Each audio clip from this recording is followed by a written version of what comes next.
या व्लॉग मध्ये ना मी तुम्हा सगळ्यांना दाखवणार आहे की माझा होणारा नवरा कोण आहे. चला स्टार्टिंग पासून स्टार्ट करूया. सकाळी लवकर आंघोळ करून आवरलो होतो कारण की आज मला जायचं होतं कवठे मंकाळला माझ्या भावांसाठी कपडे आणायला. आणि हो, बहीण म्हणण्यात आणि भावाचं कर्तव्य पार पडण्यात जमीन आसमानचा फरक असतोय. त्यामुळे उगाच वाढलं मला बहीण म्हणत जाऊ नका. ज्याला लागायचंय की नाही त्याला बरोबर नेम लागतो. शॉप मध्ये गेलो, त्याच्यानंतर दादाला म्हणलं होतं तुला जे पाहिजे ते घे, कारण की पोरांच्या कपड्यांमधलं मला तर काय कळत नाही. बाकीच्या भावांसाठी मी स्वतः कपडे चूज केलेले. मी फ्रंटनी व्हिडिओ शूट करत होते आणि अचानकच हे सगळं कॅप्चर झालं. हे नंतर मी बघितलं की भाई कुणाच तर ऍक्सिडेंट झालेला. तर जेव्हा पण तुम्ही टू व्हीलर वरती कुठं जाता खरंच खूप काळजीपूर्वक गाडी चालवत जावा.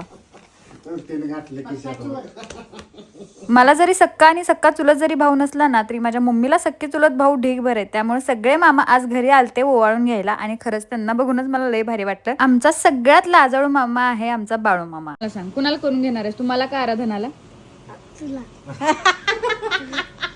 मामा डील डन आहे. संपला की विषय. तोंडावरच पोरानं म्हणलं की मी सायलीलाच करून घेणार आहे. ह्याच्यापेक्षा जास्त काय असू शकते. कसा आहे माझा होणारा नवरा, चांगला आहे की नाही. त्याच्यानंतर अनिकेत दादा पण आलता वळून घ्यायला. मी त्याच्यासाठीच खरं तर आवरलेलो. आणि हो, भाऊबीजेला बहिणीनं भावाला गिफ्ट करायचं असते, भावानी बहिणीला नाही. जेव्हा मी लहान होते की नाही तेव्हा ही बारकी बारकी पोरं माझ्याकडे रक्षाबंधनला यायची, पण ही बारकी पोरं एवढी मोठी कधी झाली ती कळलंच नाही. पहिला माझ्या खांद्यापर्यंत लागायचे आणि आता मी त्यांच्या खांद्यापर्यंत लागते. आणि हा, जेवढे पण मी रिसेंटली ट्रेडिशनल वेअर केलेत ना हे सगळे मी ऑनलाईन मागवले. जर तुम्हाला पण ह्याची लिंक पाहिजे असेल तर नक्की सांगा. खूप अफोर्डेबल प्राइस मध्ये.